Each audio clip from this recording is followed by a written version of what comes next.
tardes nuevamente. Muchas gracias a las personas que nos escribieron y nos confirmaron que efectivamente nos escuchan y nos ven sin ningún problema.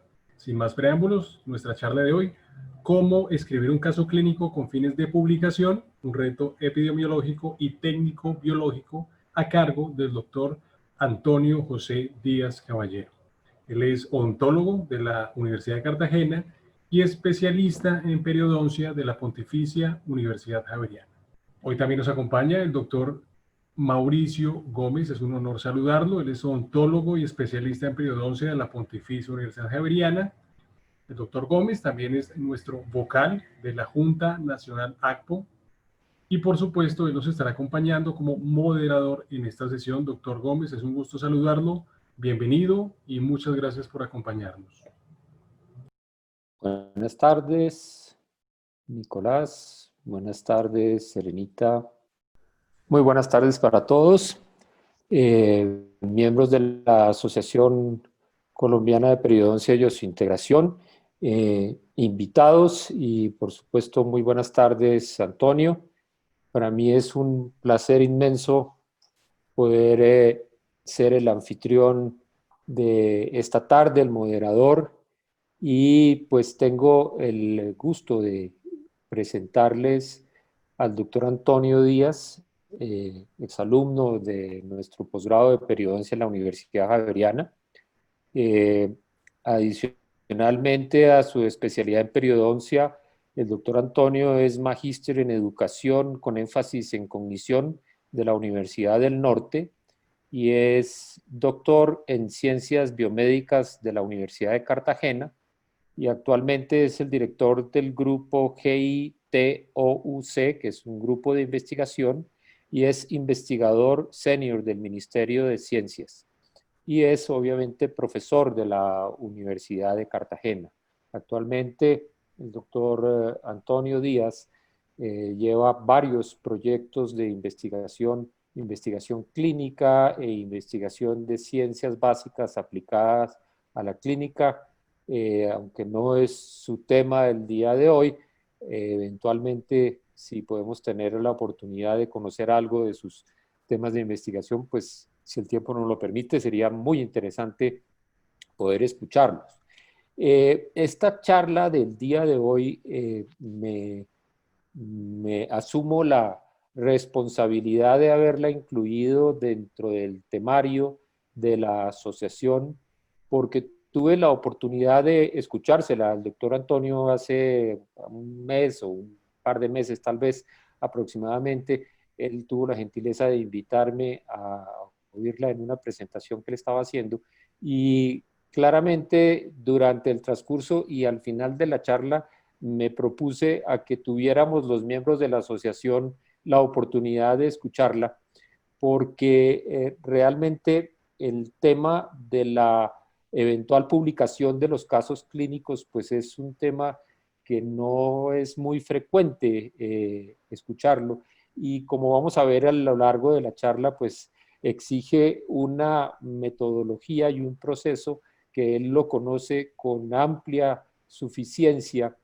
Y yo soy un convencido de que obviamente pues la investigación de ciencias básicas y la investigación clínica con varios grupos de pacientes y estudios controlados, etcétera, pues hacen parte de la élite de la investigación, pero los casos clínicos, como tuvimos la oportunidad de verlo en la presentación del sábado pasado de la Regional Bogotá, pues y con esas fantásticas presentaciones que tuvimos la oportunidad de escuchar, pues claramente el caso clínico es una pieza docente y una pieza de información muy valiosa, y obviamente dentro de toda esta tendencia de las ciencias clínicas basadas en la evidencia y demás, pues se ubican en la pirámide de la validez, en la parte baja de la pirámide,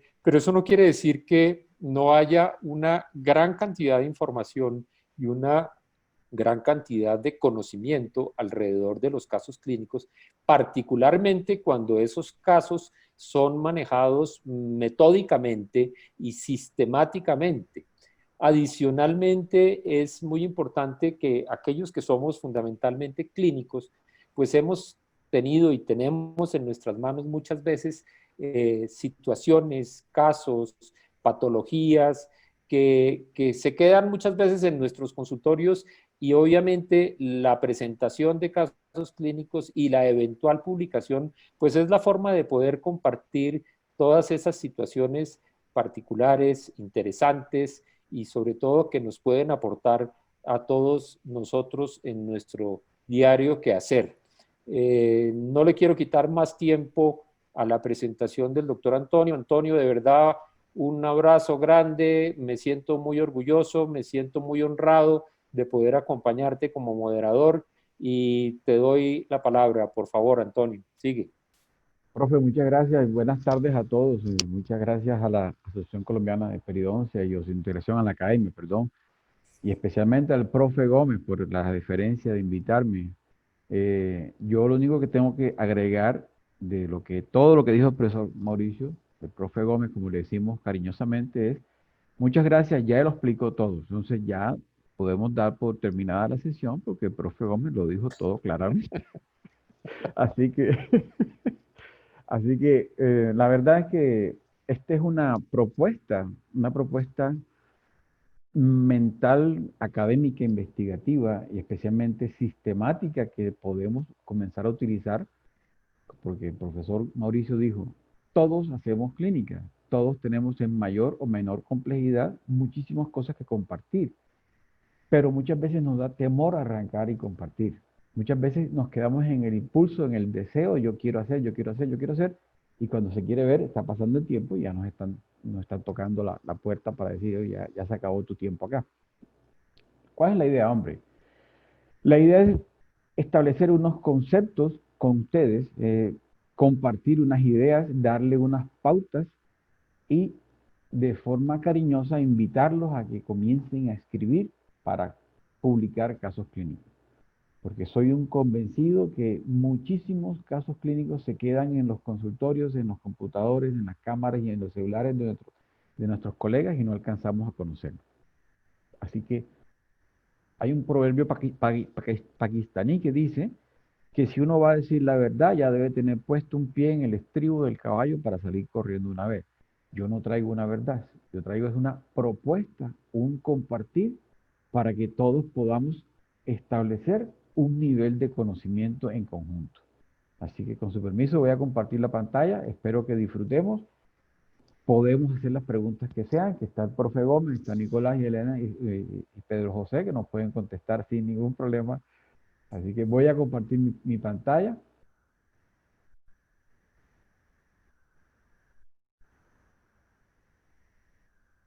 Ahí estoy compartiendo en la pantalla. Espero pues que tenga buena definición, que un feedback para saber si está adecuada la presentación, si el tamaño es adecuado, si desean mayor tamaño. Y voy a acercarme al micrófono. ¿Está bien, Nico? Ahí está viendo, sí señor, muy bien Vale, se ve. perfecto. Bueno, ¿cómo escribir un caso clínico con fines de publicación? Es un reto. La verdad es que es un reto porque a ninguno, muy pocas veces nos enseñan cómo escribir artículos y mucho menos cómo escribir artículos de casos clínicos. Casi todos los que estamos acá, ya estuve mirando en los asistentes y saludo cordial a muchas personas conocidas que veo en esos asistentes. Casi todos los que estamos acá de este lado fuimos espontáneos, fuimos silvestres, crecimos sin tener una identificación ni una información metodológica sobre estas cosas. Así que yo quiero que esas personas hoy en día que están recibiendo ese tipo de información puedan retroalimentar y en especial puedan construir su propio público y sus propios estudiantes, su propio tejido humano para hacer. Uno de los fines que tiene la investigación científica es crear nuevo conocimiento. Es decir, la idea siempre es tratar de darle respuesta a los interrogantes que siempre nos han marcado. Desde el punto de vista de periodoncia, como le decía en un momento al profe Gómez, Creo que hoy sabemos menos que antes, porque antes toda la culpa se la echábamos a la placa bacteriana, ni siquiera a biopelícula, sino a la placa bacteriana en ese momento. Y hoy en día hay tantos factores involucrados en una disbiosis que no tenemos totalmente la certeza de un conocimiento total, absoluto. No podemos dejar de lado que hay que ir aprendiendo de muchas oportunidades. Y eso, como hace parte de la investigación, esa es su filosofía en sí, crear conocimiento. Pero también, así como lo dijo el profe, es importante, es necesario difundir el conocimiento o el pragmatismo adquirido. ¿Por qué? Porque tú no eres el principio y el fin de todas las cosas. Tú llegaste y encontraste a unos profesores que, bien regular o mal, te dieron todo su conocimiento y tú eres parte de ese conocimiento. Si tú has tenido la ventaja o la bondad de enriquecer ese conocimiento que te dieron tus profesores, es valioso que tú se lo des a otras personas. Es valioso que tú le digas, vea, en este tipo de colgados que estamos viendo acá, entonces no hagas preservación de papilas, sino que involúcralo en todo el aspecto, porque fíjate que si terminas haciendo unas exodoncias, todo ese tipo de cosas son válidas y son importantes. Es decir, que el pragmatismo no pierda su valor científico, que usted lo convierta en una herramienta epistemológica o digamos una herramienta de conocimiento. El método científico como tal, su estrategia fundamental es obtener datos. Y obtener datos de la observación de fenómenos. Y esos fenómenos usted los divide en una serie de variables que usted lo va a convertir en un dato que sea medible, cuantificable, sumable, restable, para luego organizar un documento que usted lo pueda difundir por una serie de medios válidos, escritos, internet, póster, libros. Estamos bastante crudos en lo que son en la publicación de libros. Eso hace parte del método científico. Pero también usted puede compartir el efecto que tuvo al realizar un tratamiento en su paciente de la manera benéfica o adversa de lo que usted hizo para tratar de eliminar una patología como esa que estamos viendo ahí, que podríamos asociarla a biopelícula, pero resulta que es un agrandamiento de células plasmáticas diagnosticado por cortes histológicos. Si usted cree y considera que lo que usted está haciendo para beneficio de un paciente le dio resultado de algo que no está 100% reportado, compártalo. Compártalo de una manera amplia, generosa, sin egoísmo. Es decir, todo es válido. Si usted descubre patologías nuevas, la presentación de enfermedades raras. Hoy estuve viendo en la mañana a Jorge Enrique Delgado hablando en Universitas Odontológicas, la revista de la Universidad Javeriana, a la cual invito a que apoyemos, la presentación de un maullido de gato como un síndrome raro en odontología. Fíjense que eso es interesante, poder mantenerse a través de los casos clínicos actualizados. Y no necesita ser investigación dura, investigación pura, basados en positivismo, sino en puros actos pragmáticos. Si usted tiene una forma de enfermedad que se comporta, de forma inusual, o usted comenzó un tratamiento y se le complicó de tal forma que usted puede mostrar no el caso, no el tratamiento, sino las complicaciones de lo que usted hizo. Entonces, su propósito, su idea, su motivo de vida puede ser científico o puede ser educativo. Sabiendo y teniendo en mente lo que ya todos sabemos, que los reportes de casos clínicos tienen bajo nivel de evidencia. Bajo nivel de evidencia no significa poca importancia. Tiene bajo nivel de evidencia utilizando escalas como la escala de Oxford, pero tiene tanta importancia que muchísimas personas pueden aprender o desarrollar conceptos nuevos a través de esas publicaciones de casos clínicos. Esta es la escala que le estaba diciendo. Fíjense que el nivel 1A, la evidencia procede de metaanálisis y de ensayos clínicos aleatorizados, los famosos ECA, está un grado de recomendación A. El 2B procede al menos de un ensayo clínico aleatorio.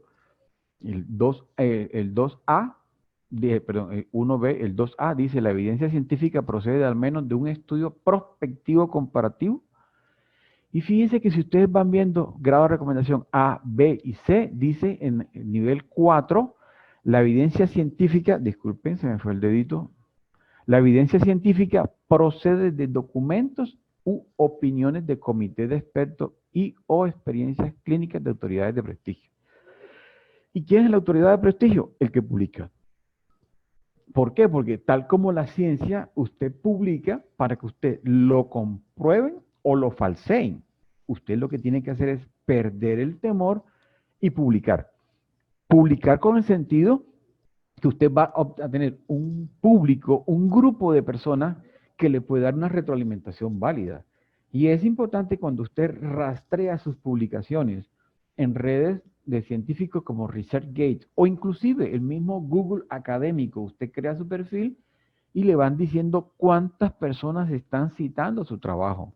Y puede ser un caso clínico que usted cree que en un momento que es totalmente despreciable o de poco interés y resulta que hay cosas de personas que creen en ese caso y lo comienzan a citar. Eso es interesante. ResearchGate o Google Académico, Scholar Google, permite poder rastrear las publicaciones que ustedes hagan. Entonces, fíjense que cuando usted como profesional clínico, usted comienza un proceso de aprendizaje y enseñanza y casi siempre, usted es un ejemplo o un espejo de lo que es su profesor. Y usted comienza a seguir hasta las posturas en cirugía, la forma de agarrar el instrumental con base en el ejemplo, utilizando el docente, su tutor, su profesor, al frente, usted comienza a modificar su comportamiento. Y a través de la repetición del acto, lo convierte ya no en un acto cognitivo de forma consciente, sino inconsciente, y lo que se redunda en mayor aprendizaje y enseñanza. Y todo esto se logra, todos o casi todos los que hemos trabajado en academia y en investigación, sabemos que la formación de nuestros profesionales muchísimas veces es de esta forma, que no siempre se puede hacer de una manera personalizada, pero muchísimas veces es de esta forma, a punta de ejemplo y repetición. Tal como los estudios de investigación, si usted va a desarrollar un caso clínico, usted debe tener una metodología precisa y usted no puede en un caso clínico comenzar a cambiarlo a medida que va desarrollando su metodología, sino que dice, yo quiero mostrar el efecto de una membrana, quiero mostrar el efecto de la tetraciclina como biomodificación o detoxificación, quiero mostrar el efecto de la fibrina rica en plaquetas como material coadyuvante de la regeneración ósea. ¿Por qué? Porque ese caso que usted está estableciendo va a ser una guía que proporciona un orden lógico y congruente. Muchísimas veces mis estudiantes de otras universidades me mandan un mensaje o escriben, me dice, aquí están hablando de un caso clínico suyo. Y dice, bueno, primero pide excusas por todo lo que está escrito porque puede estar mal escrito. ¿Cierto? Pero también, si te sientes contento, di que fuiste alumno mío. Esas son cosas muy gratificantes, muy importantes. Y ese tipo de casos pueden brindar un paso a paso, un plan de vuelo para las personas jóvenes poder tener ese orden lógico congruente muchísimas veces. Pregunta, ¿cuándo publicar? La respuesta real no es todo lo que ustedes están leyendo ahí. La respuesta real es cuando usted quiera. Esa es la verdadera respuesta. Pero si usted quiere llenarse de razones científicas, es decir, cuando usted tiene un caso que es algo inusual, algo que es una primicia, hágalo, publíquelo. Es decir, cuando usted encuentra un padecimiento, una patología poco frecuente o es totalmente nuevo, que lo llamarán síndrome de Toño Díaz, en honor, así como los alumnos de Whitman le dijeron el colgado modificado de Whitman, en honor a Whitman, a su profesor, yo espero que alguno le ponga síndrome de Toño Díaz, algún caso, así no esté yo metido ahí, ¿cierto? ¿Cuándo publicar? Cuando usted tiene una presentación atípica o asociación entre dos entidades. Eso es una invitación a hacerlo. Básicamente, si usted tiene una novedad con la etiología, con los métodos que utilizó de diagnóstico, con las ayudas complementarias o el manejo, te hace factible de poder publicar. Y yo estoy seguro que el que menos de los que están escuchándome tiene casos clínicos, fotografías tomadas, radiografías y tomografías en sus manos, en su computador, en su disco duro, el que menos tiene 5 o 10 casos clínicos. Estoy seguro de eso. Y hay personas que pueden tener dos discos duros de 3 teras llenos de fotografías, de artículos, de tomografía, porque tienen muchísimo que mostrar, muchísimo que dar. O sea, yo soy un agradecido con la educación que yo recibí en la Javeriana, y yo tengo unos profesores que me dieron muchas herramientas, pero también tengo unos compañeros míos que son unos tremendos cirujanos, tremendos, con las manos hábiles. Destaco a Virgen de Cali y al negro Rodrigo Peláez de Manizales, que tienen unas manos privilegiadas y tienen una cantidad de material para publicar, pero tremendo, pero divino, espectacular. Entonces, la publicación de un caso clínico, de caso o de serie de casos, un poquito de agua siempre es bueno. Consideramos, de acuerdo al punto de vista metodológico, que cuando son más de 4 casos, o sea, 5 para arriba, más de 4 casos ya es una serie de casos. Pero la publicación de ese caso clínico o serie de casos tiene muchísima utilidad. Desde el punto de vista médico práctico, usted le da pautas, le da herramientas, le da facilidad de construcción a otras personas. Asimismo, como les dije, compartir experiencias de forma sistemática.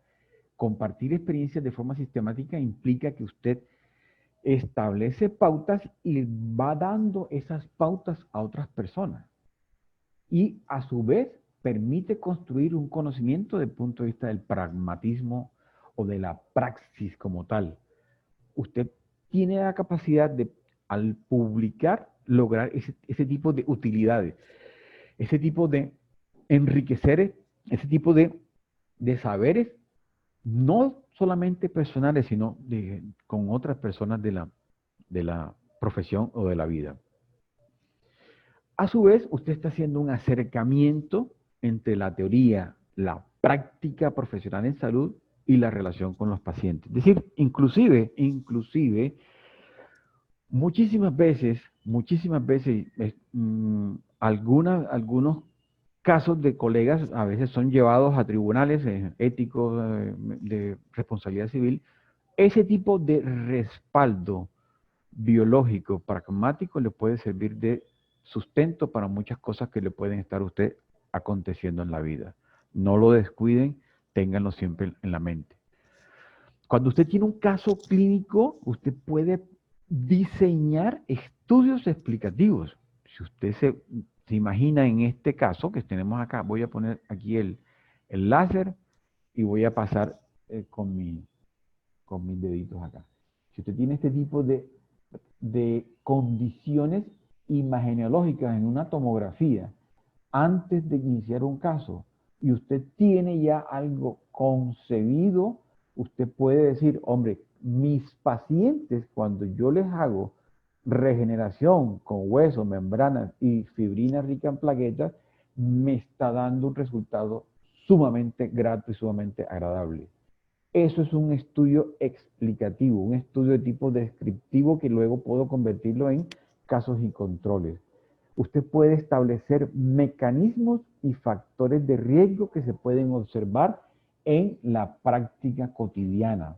Y a su vez, usted puede especular limitado solamente al caso. ¿Por qué? Porque un caso clínico usted no puede extrapolar a toda la población general mundial o inclusive más allá de su caso clínico, no, ni siquiera mundial, departamental o nacional. Usted desde su construcción del caso clínico, usted puede decir, en las manos nuestras, la utilización de tal tipo de herramientas produce este resultado. Y entonces ya vendrán otros a falsear esa hipótesis o a probarla. Pero para falsearla o probarla, lo tienen que citar a usted. Lo tienen que citar a usted, que fue el que estableció esas pautas. ¿Cómo hacemos para estructurar un caso clínico? Primero es que tienen que tener cierto tipo de estructura. cierto tipo de lógica, cierto tipo de principio y jerarquía, porque si usted se va por las ramas y usted está hablando, por decirle algo, de regeneración ósea y comienza a hablar, en este caso, utilizando esta foto, de bisturí circular, usted comienza a perderse en ese sentido. Tiene que tener lógica. Si está utilizando un bisturí circular es porque va a utilizar el hueso que tiene abajo, que usted lo regeneró con agua de benjuí, con fibrina rica en plaqueta, con membrana, con hueso particulado, lo que usted quiera. Ese caso clínico le va a permitir trascender a usted y a sus lectores en conocimiento y discusión. Es mucho más fácil para los lectores leerse un caso clínico que leerse un ensayo clínico aleatorizado. El que va a leer un ensayo clínico aleatorizado sabe a lo que va, sabe que está trabajando en la misma línea. Supongamos que voy a falsear a Francina, voy a falsear a Lina, que son unas compañeras que también publican bastante cosas interesantes, compañeras de la Javeriana. Entonces yo le digo, yo voy a discutir con ellos, pero voy a leerme sus ensayos clínicos, sus estudios científicos. Pero si yo no tengo ese nivel de conocimiento ni me quiero meter en camisas de 11 varas peleando con Francina o peleando con Lina, yo me leo los casos clínicos de Toño Díaz o del profe Mauricio y comienzo a discutir con ellos de una forma mucho más sencilla. Pero para hacer este caso clínico, usted tiene que trabajar sistemáticamente. Sistemáticamente. Yo siempre he dicho que cuando usted se va a sentar frente a un computador, tal como le pasa a todo y le pasaba a nuestro Nobel García Márquez, el síndrome de la pantalla en blanco, que en ese momento era el síndrome de la hoja en blanco, es angustiante, porque usted se sienta y dice, ¿y qué escribo? Que nadie, que yo sepa, pues que tiene que existir alguien así, se sienta y escribe la obra y la paz desde érase una vez un país lejano, lejano, lejano, y termina hasta cuando, y fueron felices, se casaron y vivieron para siempre. Bueno, esa es la idea. O sea, nadie escribe en orden, sino que usted coge y se sienta y escribe. Hoy voy a hablar o escribir sobre discusión. Entonces, mi caso es de la efectividad de los taninos del vino en la enfermedad periodontal. O sea, comienzo a buscar a alguien que diga lo que yo estoy diciendo. Y tengo que buscar también a alguien que sea contrario a lo que yo estoy diciendo. Sus casos clínicos usted no los puede comparar solamente contra lo que le es favorable. Alguien tiene que hablar de forma negativa de esas cosas. Sistematizar la escritura. Y entonces, ya usted llegó, tiene su idea, su intención, escuchó esta conferencia y decide comenzar a escribir. El paso a paso. ¿Tienes el caso clínico? Sí, lo tengo, perfecto. ¿Tienes buenas fotos? Fotos de buena calidad. No, ojo lo que le voy a decir aquí, y aquí peco yo por muchas veces por atrevido. Usted no necesita la super cámara para tomar las fotos de sus casos clínicos. Usted con un celular que tenga una cámara de buena resolución puede tomar unas fotos espectaculares, publicables en cualquier parte del planeta. Entérense de eso. Lo que pasa es que tienen que tener fotos con alta calidad y resolución, porque usted luego tiene que comenzar a bajar. ¿Por qué? Porque si usted va a publicar, pongo un ejemplo, en la revista cubana de estomatología, usted no puede mandarle una foto que pese 5 megas. El promedio de las fotos tomadas con cámara viene en ese peso. Una foto de celular con altísima calidad puede resultarle en 700K. Y aún así de 700K, si usted va a mandar 3 o 4 fotos, usted tiene que comprimir las fotos para que puedan ser publicadas, porque en esa revista que le estoy mencionando, no aceptan envíos que pesen en total más de 1 mega. Y eso se va aprendiendo es cuando te comienzan a devolver los correos. Buenas fotos, buenas imágenes, significa, ese documento que tú estás viendo es capaz de expresar lo que tú deseas expresar. Ese documento que tú estás viendo no está borroso, no está pixelado. Ese documento siempre debe ser foto, no puede estar pegado en PowerPoint o pegado en Word, porque enseguida pierde resolución y se pixela. Las fotos siempre son fotos en JPG o en PNG, o en TIFF, en el formato que usted maneje, pero siempre son fotos. Nunca las pegue en Word. Entonces, usted ya tiene su foto. Digo, sí, tengo mi foto. ¿Cuántas fotos? No piense más allá de 4 fotos. Más de 4 fotos ya es un libro de fotos. Usted necesita, son 4 fotos que sea el antes, la ayuda que utilizó, el intermedio y el final. Eso es lo que necesita en un caso clínico. Y usted puede consultar a expertos. Pero es que yo quiero hablar sobre, como habló el profe, de implantes inmediatos por exodoncia, el profe Mauricio Echeverry. Yo llamo al profesor Mauricio Echeverry. Profe, ¿usted qué piensa de esto? ¿Usted qué cree de esto? Tengo este caso. ¿Usted qué me recomienda? Hombre, yo recomiendo esto, esto, esto. Después que yo le consulto al profe Echeverry, al profe Gómez, a Mauricio, a Pedro José, digo, ahora voy a una base de datos. Base de datos gratuita, PubMed.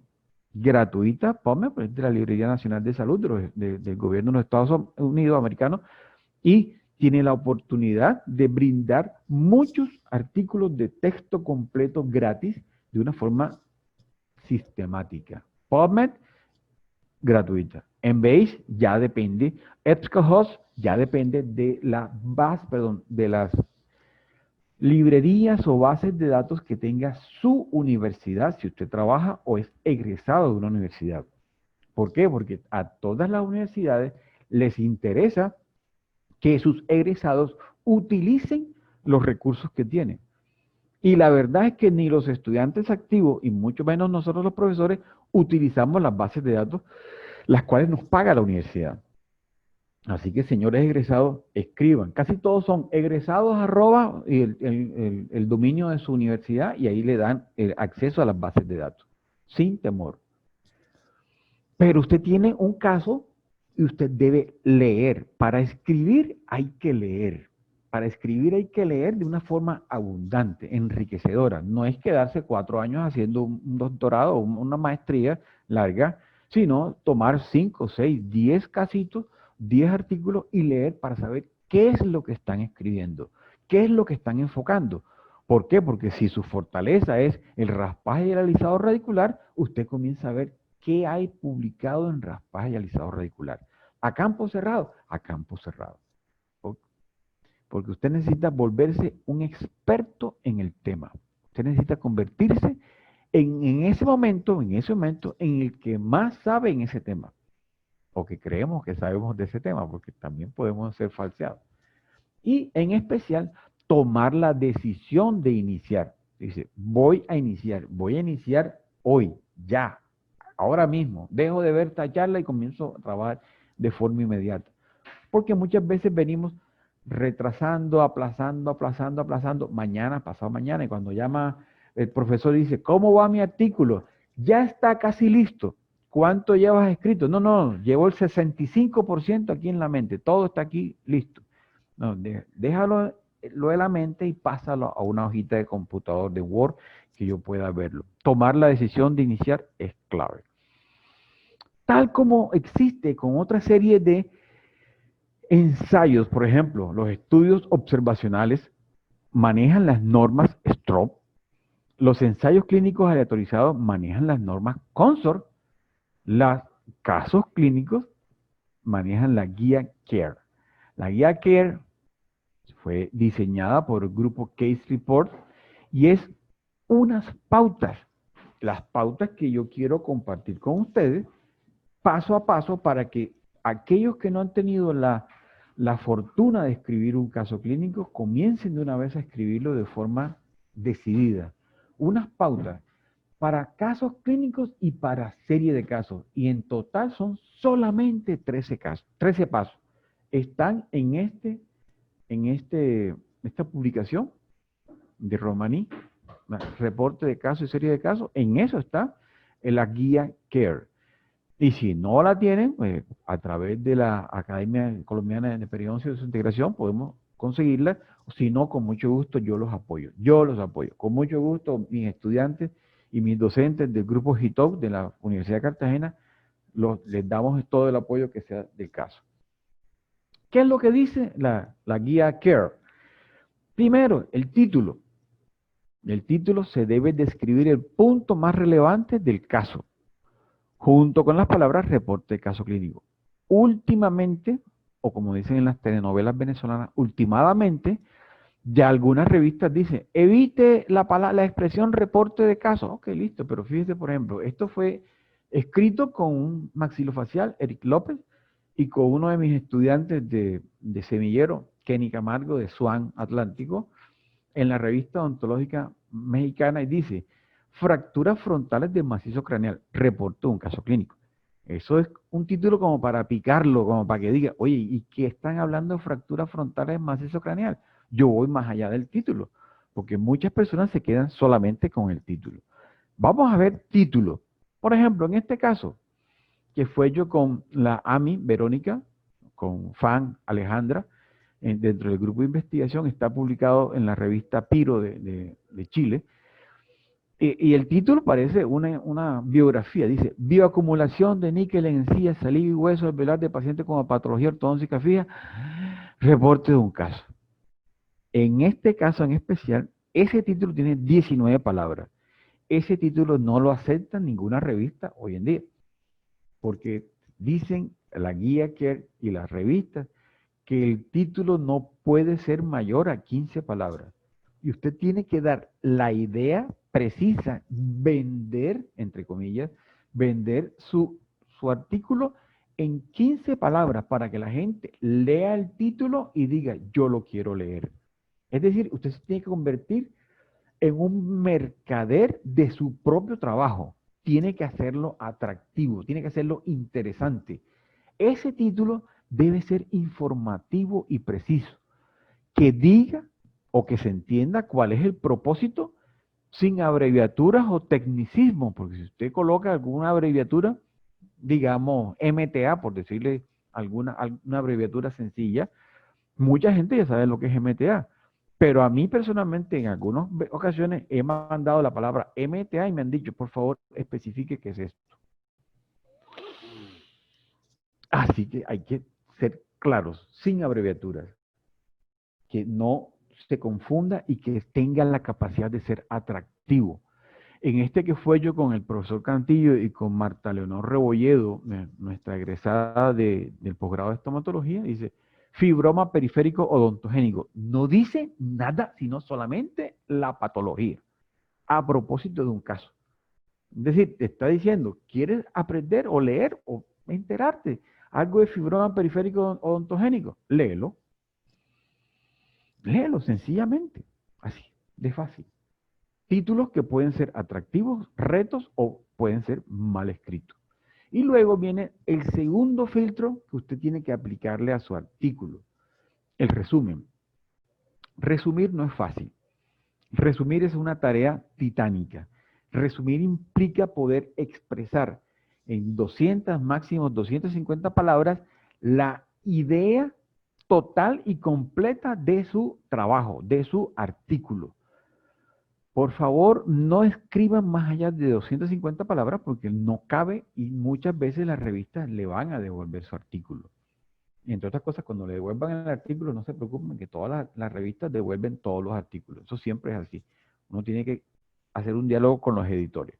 Entonces, el resumen debe ser en español, inglés, francés, si tiene al profesor Mauricio Gómez metido, o a Víctor Simancas, mi estudiante de doctorado allá en París, o en portugués, si usted está pensando en revistas de Brasil, porque a veces le piden los 4. Pero las revistas mínimo le piden español e inglés. 200 o 250 palabras. ¿Qué tiene usted que hacer aquí? Cada revista tiene sus normas de autor. Cada revista tiene sus exigencias explícitas y le dice, usted va a escribir un resumen estructurado o no estructurado. Como a mí, yo no soy, ya después de mi tierna edad, yo ya no como, no trago entero.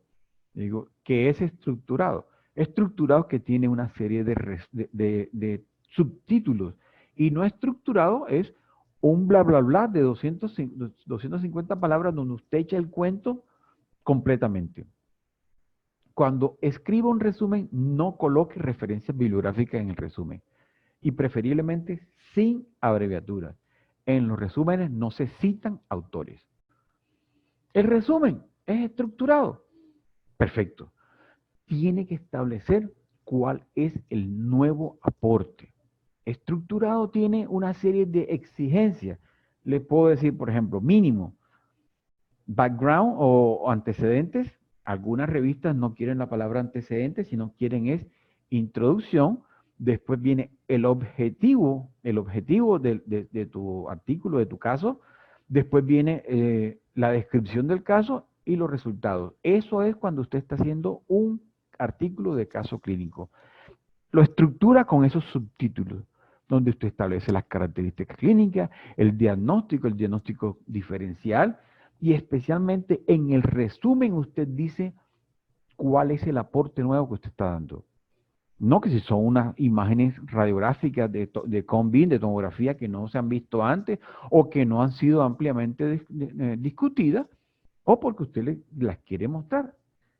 Usted tiene que convencer es al editor de la revista, o porque se hizo una intervención, una evolución totalmente nueva. Aquí me recuerdo pues, de la aplicación de la cirugía de Edland Mecher, que modificó el negro Peláez con el uso de suturas al fondo del vestíbulo. Acá nosotros la hemos utilizado en niños y en algunos adultos para tratar las recesiones gingivales. Y entonces tenemos ya un par de artículos publicados, uno en Universidad Odontológica, donde hablamos de Edland Mecher, otro en la revista de profesor Vascones allá en España. Este resumen, mire, este es un resumen que no es estructurado. Se presenta el caso de una paciente, todo ese cuento, previo consentimiento informado, se midieron con espectrofotometría de absorción atómica. Obviamente, es un caso clínico que usted lo quiere hacer atractivo. Dice, yo medí los niveles de telopéptidos, CTX, carbosis terminal, póngalo que eso vende. Y si dice que traté a un paciente en tiempos de COVID-19, SARS-CoV-2, eso lo publica inmediatamente. Todo lo que diga COVID hoy en día lo publica. Resumen, este es un resumen no estructurado. Ese es el cuento que usted echa en 200, 250 palabras.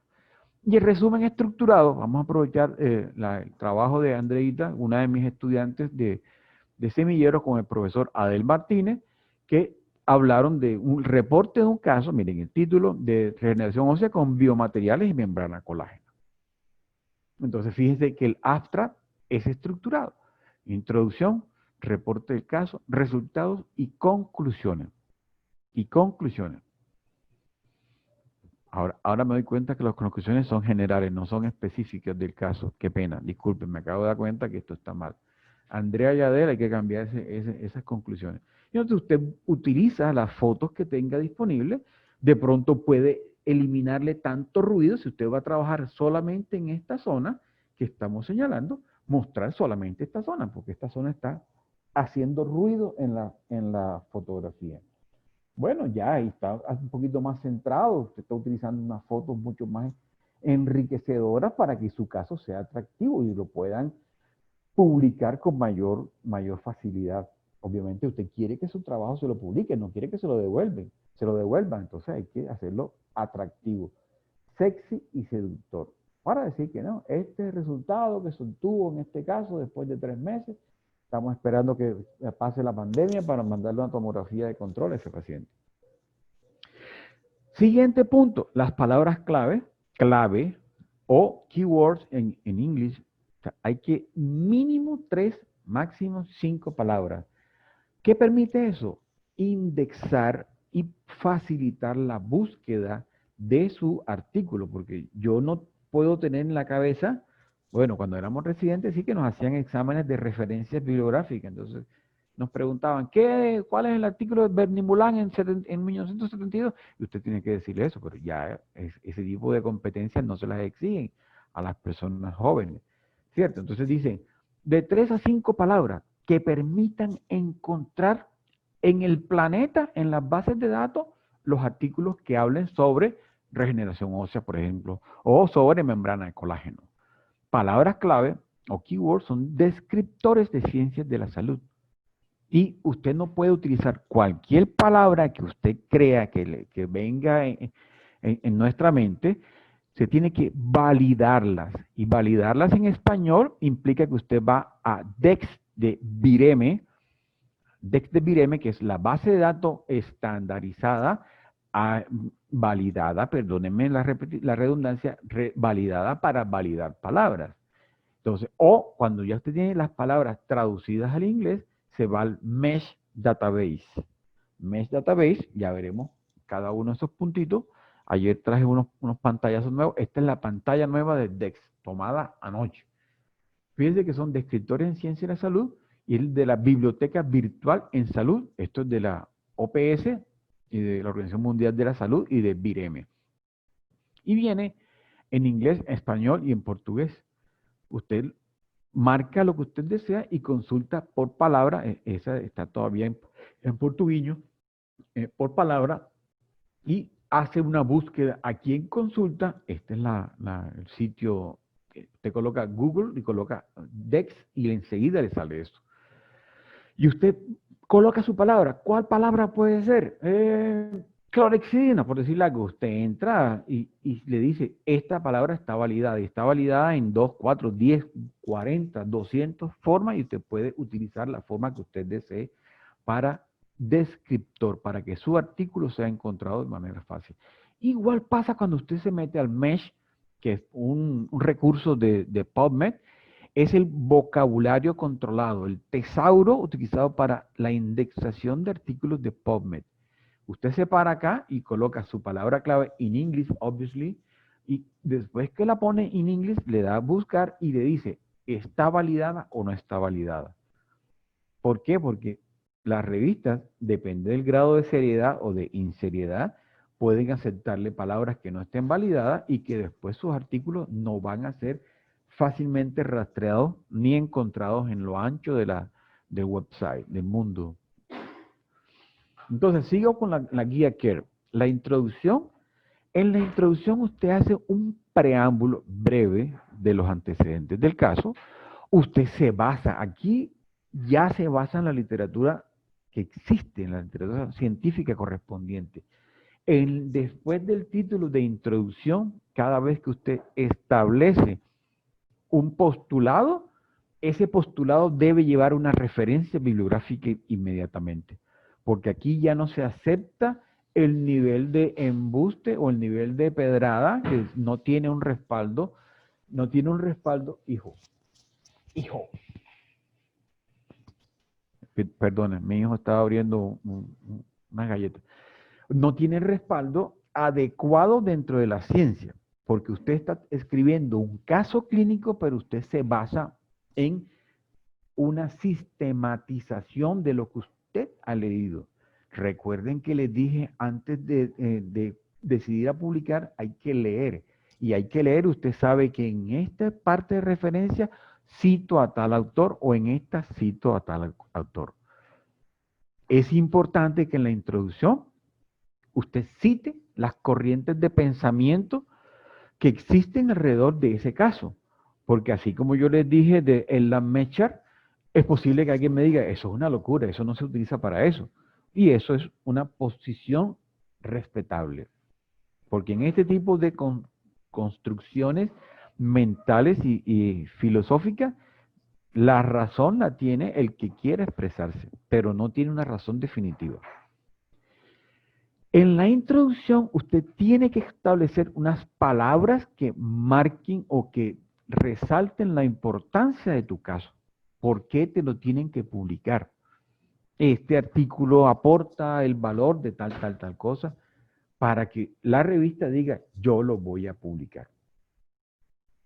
Por ejemplo, en esta introducción de una paciente que tiene unos agrandamientos de encía, inclusive unos agrandamientos óseos, se dice en la introducción, el níquel es un metal frecuentemente usado en odontología. Todo ese cuento del tipo de las alteraciones que pueden producir el níquel, las reacciones de hipersensibilidad, las variaciones que conducen a posibles citotoxicidad o alergia o a mutagénesis. Y terminamos siempre la introducción, el último párrafo. El objetivo del presente reporte consiste en describir tal, en este caso, el grado de bioacumulación de níquel en tejido de la cavidad oral, en saliva, encía y en hueso. Es decir, siempre usted termina, como los buenos boxeadores, el último minuto te da más puño para que lo vean simpático. En este caso, en la introducción usted la termina con el objetivo, para darle al lector ese sabor de, yo quiero seguir leyendo esto para ver qué va a demostrar esta persona.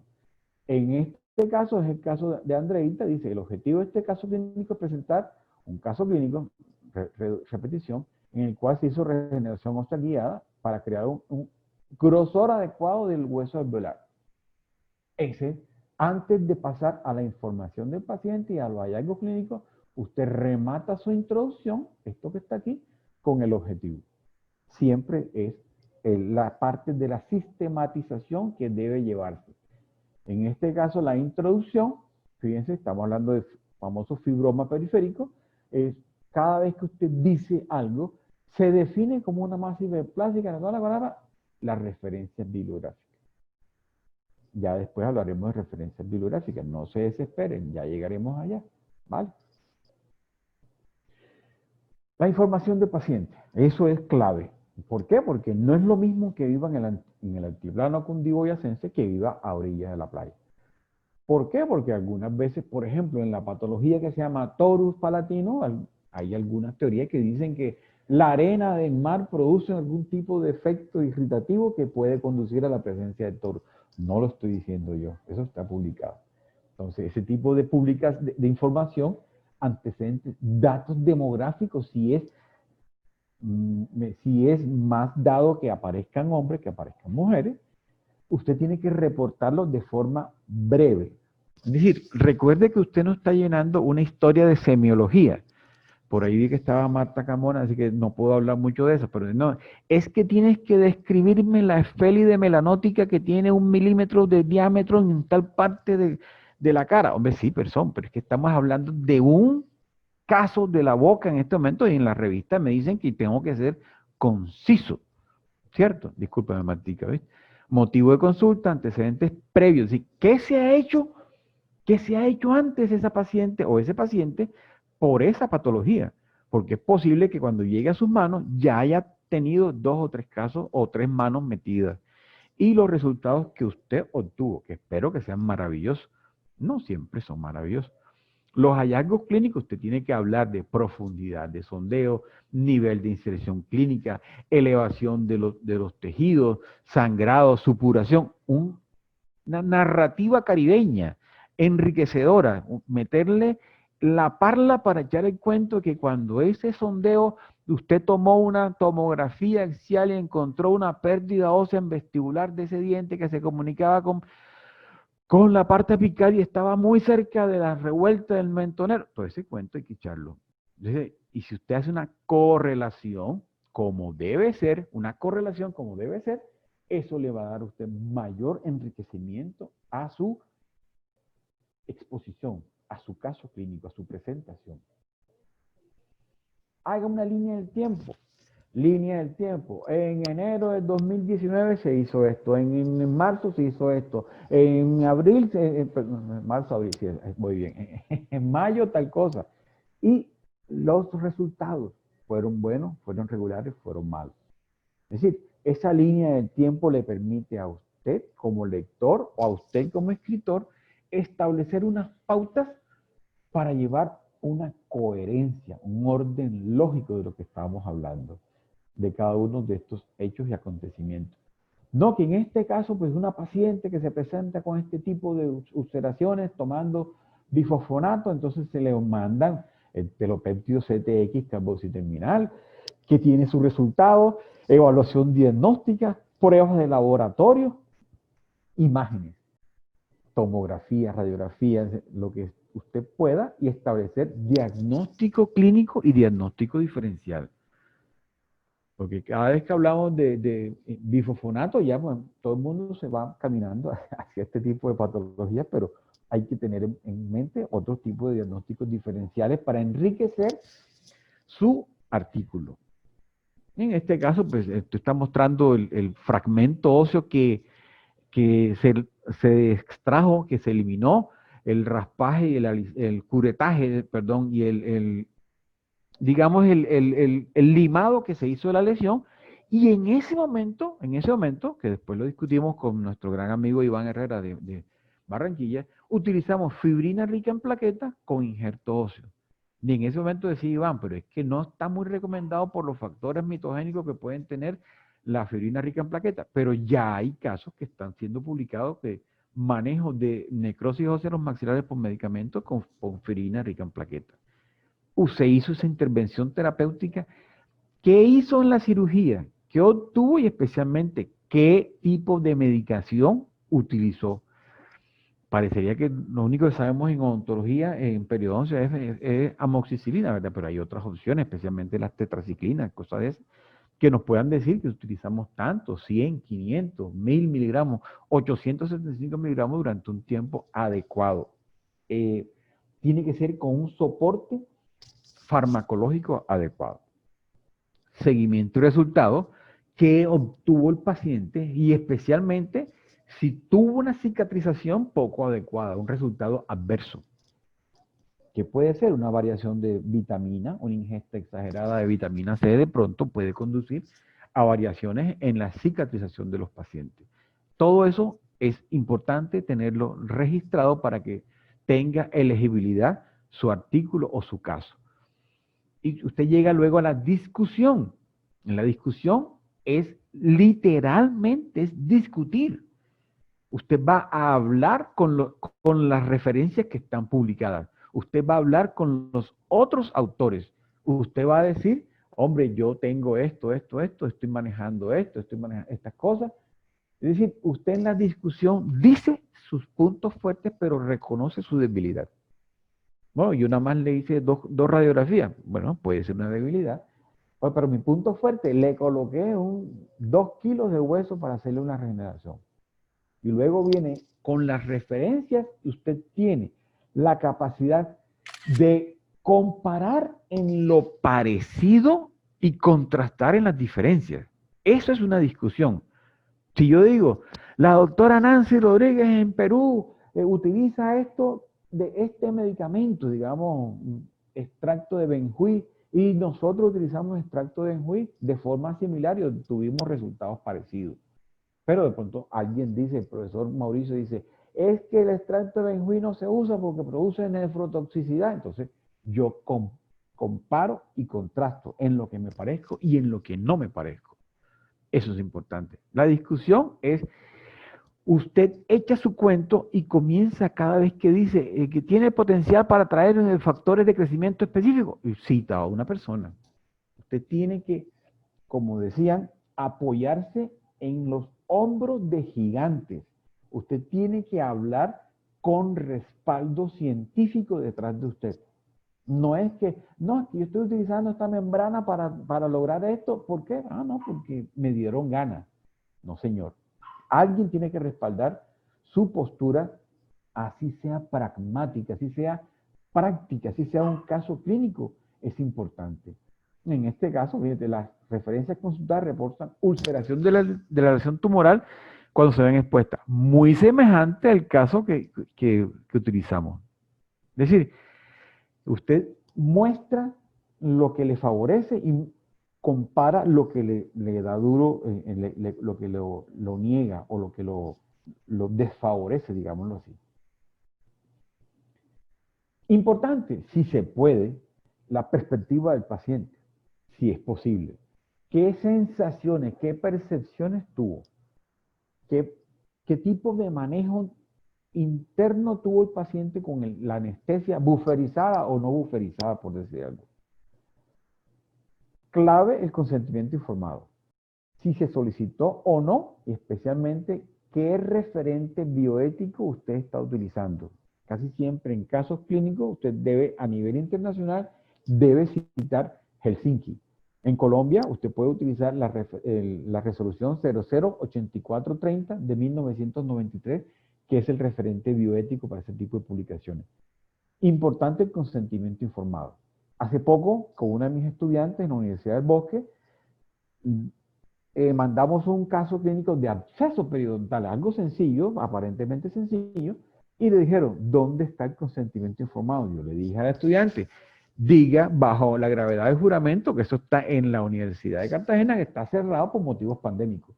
Pero si no nos creían, no nos van a publicar jamás. Pero ese consentimiento informado está allá, así que no tenemos la foto para mandárselo a la revista. Pero si no las piden, si la piden, tengan siempre el consentimiento informado. Y luego las conclusiones.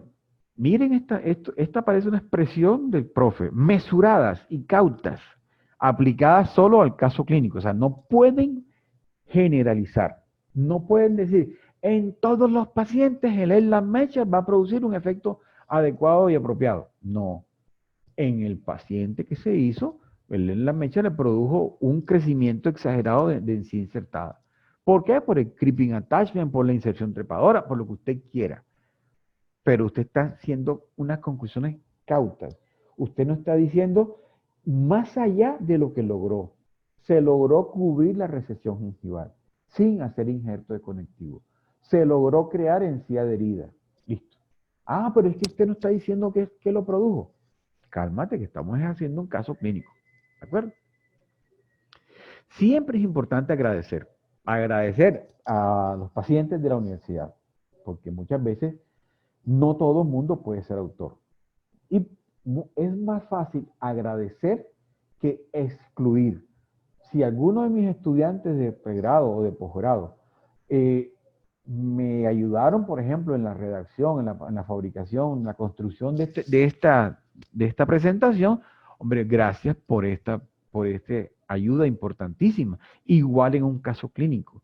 Usted dígale, agradezco al laboratorio de patología tal, agradezco al residente de radiología que le tomó la tomografía, que mostró la cosa, pero la persona participa, pero no tiene responsabilidad de ser autor. Y ahí viene un punto, es que casi todas las revistas están pidiendo hoy en día que se diga qué hace cada uno de los autores. Entonces dicen, por ejemplo, fulanito de tal, tomó las fotos de la cirugía, llamó al paciente, lo controló. Perencejito de tal, hizo la cirugía, puso dinero para injerto de hueso, llevó al paciente a su casa. Lo que sea, hay que establecerle el papel, el rol de cada uno de los autores. Pero si usted quiere agradecer a alguien, usted puede decir gracias, Universidad Javeriana, pero no es autor la Universidad Javeriana.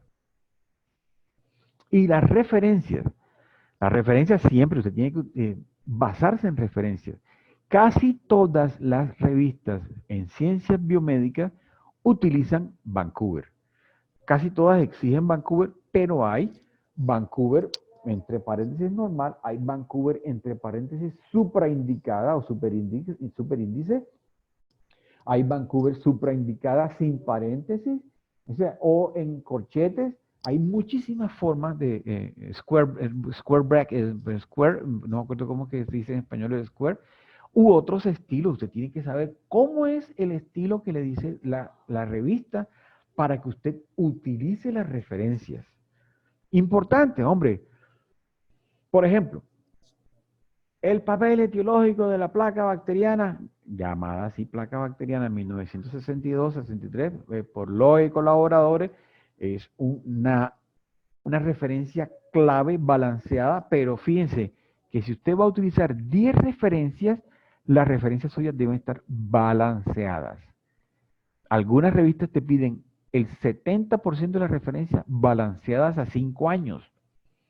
Que quiere decir que tú no puedes tener referencias más viejas de 5 años. Y muchas veces te piden colocar el DOI, que es el Document Object Identifier, o el URL de cada referencia. Es decir, al lado de la referencia, el DOI o el link donde lo estás sacando. ¿Qué se recomienda, hombre? O qué, perdone, antes de cerrar, nosotros ya no utilizamos las referencias de forma manual. Antes utilizábamos el programa EndNote, pero se nos corrompió y ahora estamos utilizando un nuevo manejador de referencias que se llama Zotero. Zotero es gratuito, Zotero está disponible en la web y nosotros dentro del grupo también tenemos la capacidad de darle algún tipo de entrenamiento, tenemos algunos videos para que el que desee manejar Zotero, con mucho gusto. La referencia. Y para concluir, me dijo Mauricio, perdón, Nicolás, que le avisara. Disculpa, Nico. Los reportes de casos clínicos siguen siendo una fuente importante en el ámbito biomédico. Yo creo que me he demorado casi la hora exacta. Es clave, es importante, es necesario. Ese tipo de artículos de casos clínicos muchísimas veces permiten entender el comportamiento, la dinámica de una enfermedad que no aparece en los libros. Porque el libro le dice, no, el carcinoma verrucoso tiene este tipo de presentación, pero nadie te dice que si tú le aplicas un factor te puede mejorar o te puede empeorar. Y un caso clínico te puede presentar un comportamiento, una presentación, un aspecto que le permita soportar o enriquecer desde la parte biomédica la práctica profesional, que es lo que nos mueve muchísimas veces a nosotros. ¿Cierto? Si usted tiene la capacidad de entender cómo su caso puede beneficiar a otros pacientes de otros colegas. Y eso, a su vez, permite a los lectores de su caso generar nuevos conceptos, tener perspectivas novedosas para su práctica habitual. Desde un punto de vista de investigación, cada escenario, llámese clínica, llámese preclínica, llámese consultorio, debe ser generador de fuentes de producción de artículos. Y puede ser generador de artículos de revisión sistemática o puede ser generador de artículos de casos clínicos para brindar en este caso a los lectores conceptos nuevos. Y también importante para cerrar a manera de cierre, este tipo de práctica de escribir, de hacer el ensayo, de poner a un estudiante, disculpen lo que voy a decir, muchas veces eso es una figura, no es real, con la varita de guayaba dándole en la espalda para que desarrolle su potencial, eso le permite al estudiante crecer de una forma diferente a lo que se hace en el día a día de la odontología. Y eso le permite al estudiante en estos momentos pandémicos dedicarse, después de dar las 10 horas, 8 horas de clase pegado a un computador, a producir su caso clínico. Ah, pero es que yo no tengo. Yo llamo a Nicolás, llamo a Lenita, llamo al profe Mauricio y le digo, oiga, deme un caso clínico suyo que yo se lo convierto en un artículo. ¿Por qué? Porque la publicación de este tipo de artículos va a producir a las instituciones la capacidad de mostrar productos registrados en los CIVILAC, en los GRUBLAC, como indicadores bibliométricos. Créanme que las universidades son encantadas de si usted con muy poco dinero, entre comillas, muy poco dinero, si usted no tiene dinero, pero tiene muchos casos clínicos, dedíquese a publicar artículos de casos clínicos. ¿Por qué? Porque si usted va a investigar la mutación, el epítope, la expresión de un gen en una patología, sabe que tiene que tener mucho dinero. Pero si usted tiene muchos casos clínicos, escríbalo, atrévase. Para terminar, ¿por qué? Porque en los zapatos de los jóvenes hay que pensar que muchas veces para ellos es un logro inmenso. Si yo me pongo en el plan de la primadona de investigación, del investigador senior, y yo solamente voy a trabajar en ciencia dura, yo a muchos de mis estudiantes les quito, les cierro la oportunidad de tener una publicación seriada, una publicación científica. Pero es que es caso clínico. No estamos descubriendo la cura del coronavirus, pero estamos dando un aporte para las generaciones actuales y futuras en este tipo de circunstancias, en este tipo de situaciones. Creo que eso es lo que traía para compartir en el día de hoy. Yo les agradezco su atención. La verdad es que este tipo de ejercicios académicos, científicos, investigativos, a mí me placen mucho, me llenan de mucha satisfacción. Y siempre estoy dispuesto a poder compartir, a poder diseñar, a poder ayudar, a poder soportar, a brindarle lo mucho o poquito que tenemos a las personas que deseen trabajar con nosotros.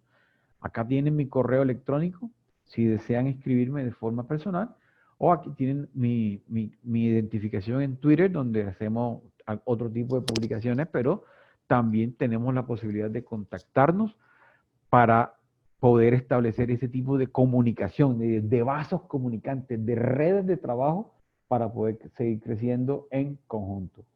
Nuevamente agradezco a Pipe y a todos los miembros de la Academia Colombiana de Periodoncia, al profe Mauricio y a mis compañeros hoy de mesa técnica, de panelistas que me han permitido poder desarrollar esto.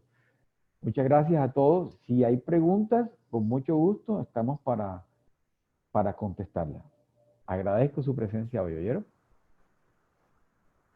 Doctor Antonio, muchas gracias. Vale. Muchos saludos que te hacen llegar desde diferentes lugares, pero con seguridad con el doctor Mauricio Gómez entran a hablar de ello. Entonces, Mauricio Gómez, doctor, bienvenido, y los dejo para el espacio de la resolución de algunas de las preguntas que nos han hecho llegar. Muchas gracias, doctor.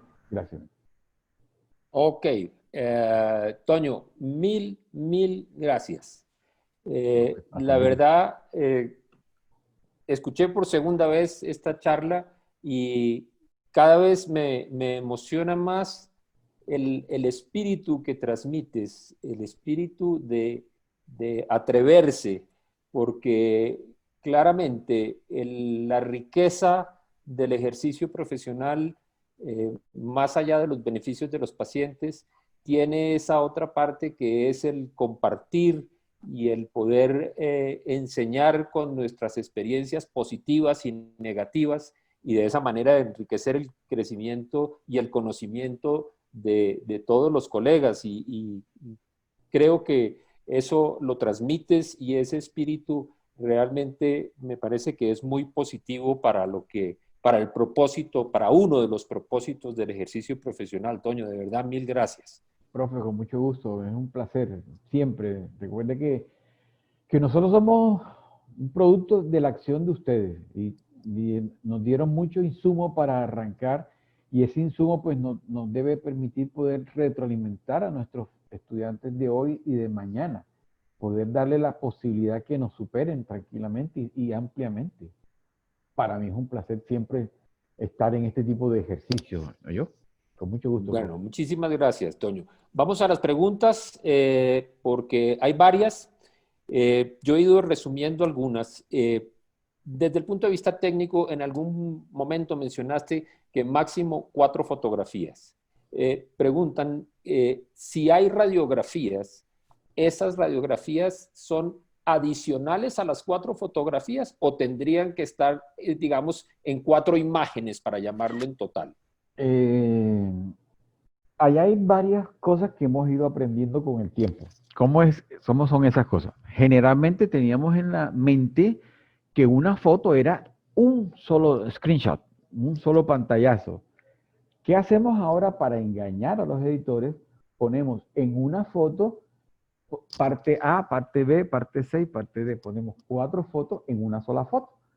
Es decir, nos ahorramos 3, 4 fotos y mostramos el antes, el durante, el después, y allí puede ser incluido la parte de imagenología, que es obligatorio. En odontología es obligatorio. Por ejemplo, eso me acaba de acordar, algo es la ventaja que tienen nuestros amigos endodoncistas. Los endodoncistas con 3, 4 radiografías pueden montar un caso clínico. En periodoncia hay que acompañar la imagen radiográfica con la imagen clínica y algo de los biomateriales, si estamos utilizando biomateriales, pero la verdad es que cada figura, cada imagen cuenta como una foto. Lo que hay que hacer es, bueno, los que usan Paint en Word, diseñan sus 4 imágenes unidas. Los que usan vista previa en Mac, si no en vista previa, hay otro de los, creo que es Number o Page en Mac. Usted puede pegar varias imágenes y las convierte en el formato que usted quiera. Hay formatos que son muy pesados, como el PNG, como el mapa bits. Y muchas veces las revistas tienen un ancho de banda que no les da para tener mucho peso. Entonces hay que pensar en la revista y bajarle la resolución a la revista, perdón, a la foto, para que sea fácilmente publicable. Cada imagen es una figura y cada figura cuenta, profesor. Ok, listo. Segunda pregunta. ¿Cuál es el tiempo mínimo de seguimiento de un caso clínico para que sea publicado? Obviamente, estamos hablando de caso clínico de terapia. De acuerdo. En un caso clínico, la respuesta, lo que nos enseñaron a los periodistas en manos de profe Gómez, el profe Mauricio Echeverri, el profe Abello, Afanador, todo ese tipo de personas, Jaime Márquez, Laforí, todo ese tipo de personas maravillosas, y Antonio Francisco Frías Mier, por ejemplo. ¿Qué nos dijeron a nosotros? Si usted hace una cirugía, mínimo son 45 o 60 días de cicatrización histológica y biológica. Usted lo mínimo que puede hacer en una cirugía periodontal es mostrar el caso a los 2 meses. Si usted va a hacer una regeneración ósea, usted va a utilizar biomateriales, malla de titanio, membrana, usted tiene que mostrar el caso a los 6 meses de cicatrización. ¿Por qué? Porque usted no puede mostrarlo antes que haya terminado la cicatrización, porque está usted mostrando una parte solamente, está dejando de mostrar una parte importante como es el resultado de la cicatrización de su paciente. Por lo tanto, si usted hace una cirugía gingival, a los 15 días puede mostrar un resultado. Si hace una cirugía de raspaje alisado, de cirugía mocogingival, tiene que darle 2 meses mínimo. Y usted Claro, sabe que usted muestra una foto de una cirugía mucogingival, a no ser que sea virgen o que sea negro Peláez, a los 15 días esa foto está horrible. La cicatrización es parte, la biología no miente, profe. A los 15 días eso apenas está comenzando a florecer los fibroblastos. Entonces usted tiene que darle un poquito más de tiempo para que se convierta en algo atractivo para el público ver unas fotos interesantes y sabrosas. claro, Toño. O podríamos decir que además del tiempo mínimo de seguimiento, depende del el tipo de procedimiento, depende del tipo de caso clínico, va a haber un lapso mayor o menor. Por ejemplo, si estamos hablando de un medio diagnóstico, puede ser puntual y no más, no requiere seguimiento, ¿cierto? Totalmente de acuerdo, totalmente de Ok, acuerdo. Así es, ok. profesor.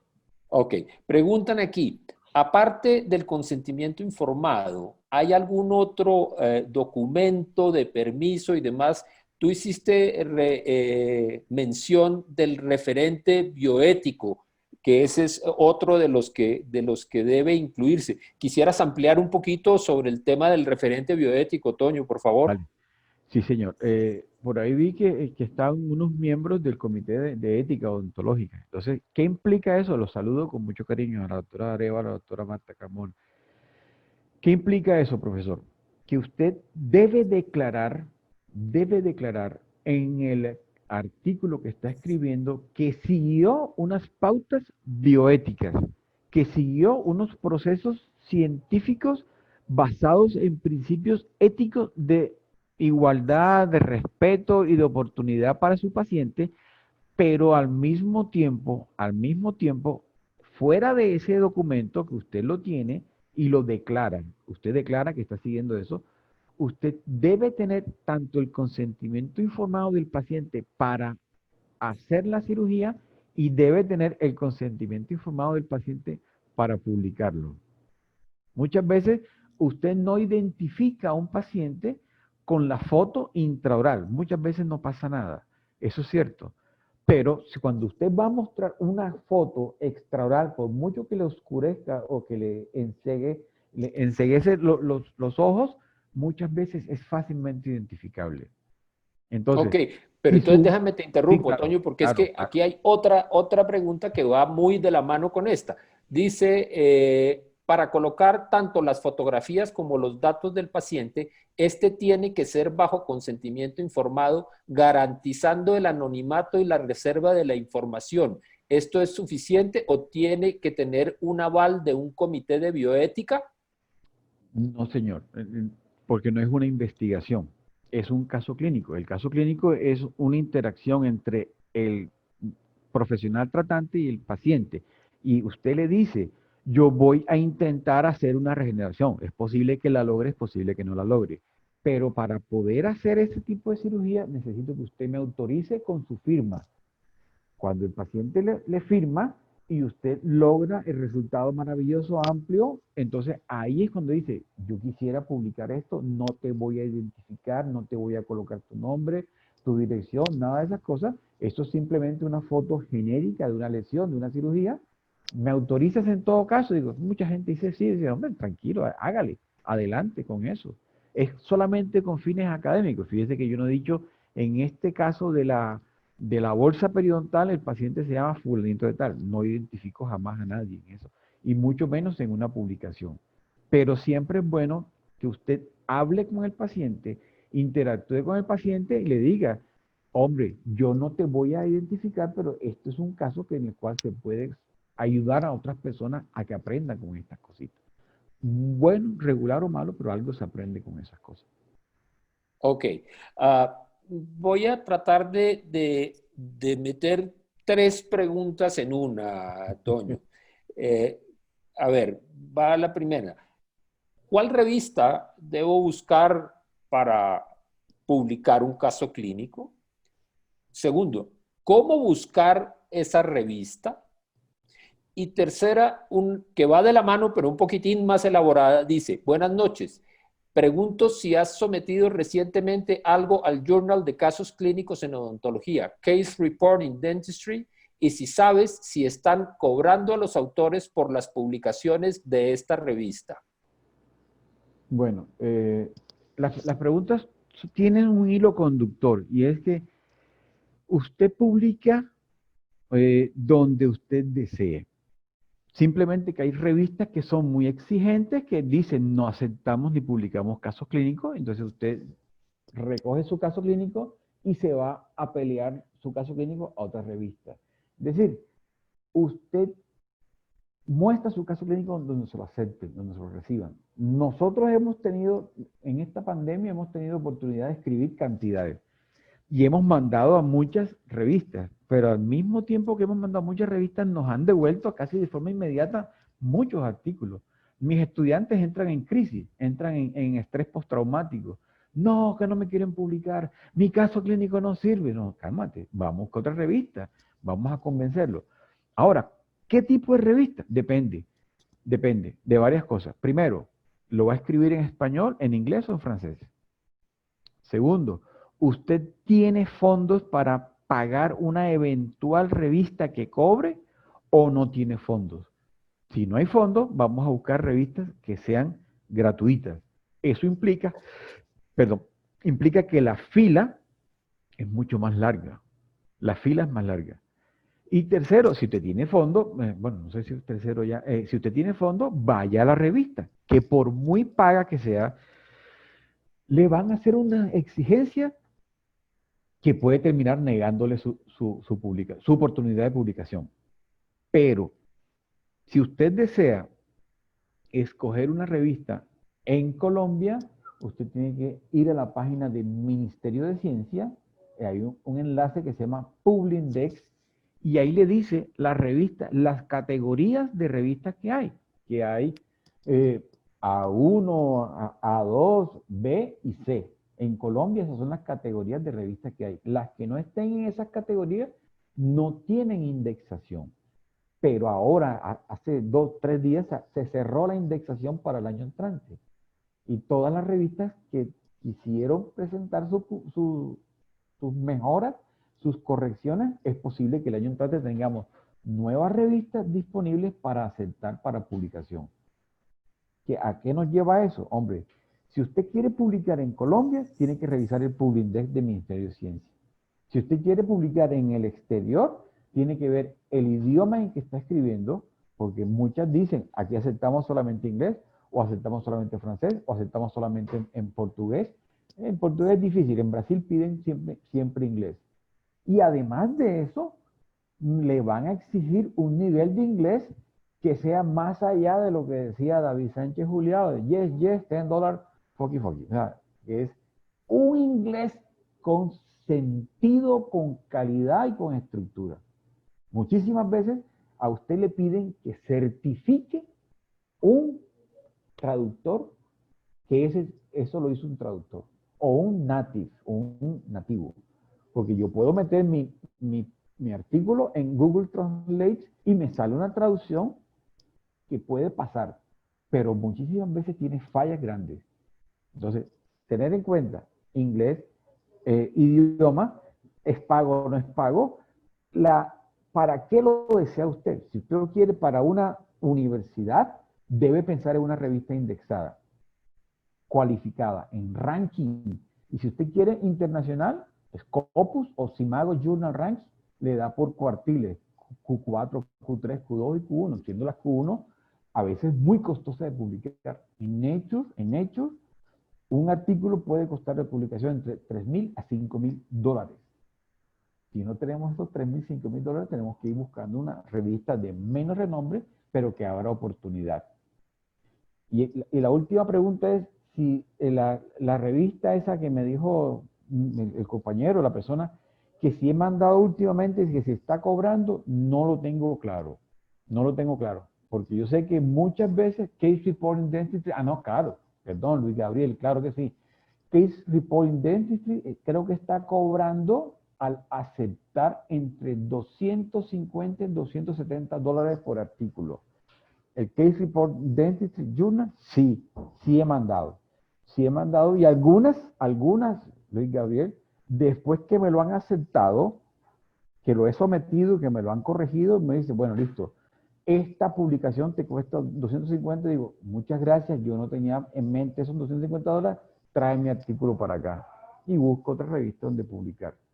Pero sí, muchas revistas cobran y cobran un dinero. Te puedo mencionar otro ejemplo, una revista que se llama Wolfenia, cobra $550 por artículo. $550 por artículo. Y así hay diversos tipos de revistas, en los cuales tú tienes que buscar, si quieres hacer la fila, te colocas en la fila y esperas que tu artículo salga publicado algún día. Cuando el editor de la revista, el comité editorial te diga, su artículo fue aceptado, tú puedes abrir tu botella de vino, celebrar y esperar que salga publicado. Pero mientras tanto, el artículo está vivo hasta que no te digan, llévese su artículo para otro lado, porque eso no nos interesa, no queremos publicarlo. Cuando te dicen eso, tú simplemente coges tu artículo, te vas a otra revista y si esa revista te lo publica, tú, como dije una vez, tú amablemente le mandas un PDF al editor de la otra revista dándole las gracias porque encontraste otra revista que publicó tu artículo.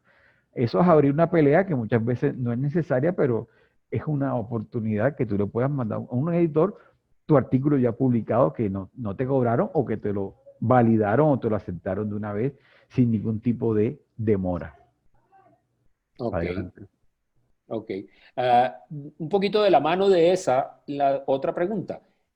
¿Cuál es el número? ¿Existe un número, si es que lo hay, máximo de devoluciones de una revista digamos, para que haya un descarte definitivo? ¿O eso depende mucho de la revista y de qué depende? Vea, primero, como autores, como escritores, ustedes o nosotros debemos tener alta dosis de tolerancia a la frustración. Porque las revistas, la más sencilla que ustedes pueden encontrar, tiene un índice de devolución de artículos que puede estar entre el 50 y el 60% en el mejor de los casos. Eso significa que son o muy malos los artículos que mandan, o muy mal escritos, o no se adaptan a las normas editoriales de la revista. Y eso implica que usted tiene que asumir exactamente lo que está diciendo la revista que usted tiene que hacer. Es en Times New Roman, escriban Times New Roman, así sea una letra fea. No, que es Arial 12, no escriban Arial 11, sino en Arial 12. Haga lo que dice la revista que se debe hacer. Eso hace que se minimice el factor de rechazo. No, que las referencias son escritas en APA versión 7, no las manden en Vancouver, porque eso parece que le fuese un reto, una rabia para el editor, que usted le mande las referencias en otro estilo que no es el que exige esa revista. Y eso entonces le produce a usted más factor de rechazo. Entonces, Claro, Toño, podríamos decir entonces que más allá del caso clínico que de por sí puede ser importante, interesante, curioso, bueno, lo que sea, La recomendación sería, lea las instrucciones de la revista donde pretende enviarlo y siga las instrucciones. Al pie de la letra, profe. Al pie de la letra. Los computadores vienen ahora últimamente, no últimamente, vienen en Calibri 11. O sea, les gusta al que hizo los computadores Calibri 11, vienen siempre en Calibri 11. Muy pocas revistas aceptan Calibri 11. Simplemente adáptese estrictamente a lo que está diciendo. Cuando ya usted tiene definido eso, entonces ya comienza a mirar hacia, si lo manda a la revista y le dan respuesta inmediata, tiene 3 posibilidades. No, no, definitivo. Chao, chao, no. Sí, sin ningún tipo de corrección, ni una coma, nada, sino, o sí con correcciones. Entonces, si te dicen no, agarras tu artículo y comienzas a buscar otro artículo donde publicar. Te dicen sí, abre la botella de vino, la botella de champaña y celebra. Te dicen sí con correcciones, aplícate a hacer las correcciones paso a paso de forma metódica y mandas una tabla donde digas, esta observación se hizo esta corrección, esta observación se hizo esta corrección. Y los editores quedan encantados con ese tipo de respuestas. Así es, profe. Ok. Toño, Elenita, Nico, ¿nos podrías dar pantalla para poder despedirme del doctor Antonio? Como moderador asumo la responsabilidad de haber dejado unas 2 o 3 preguntas por fuera, pero desafortunadamente el tiempo no nos permite más. Creo que logré resumir las inquietudes en general del panel de preguntas y respuestas y por lo tanto, pues vamos a dar por terminada la sesión. Toño, de nuevo, mil gracias en nombre de la asociación. Esta es tu casa.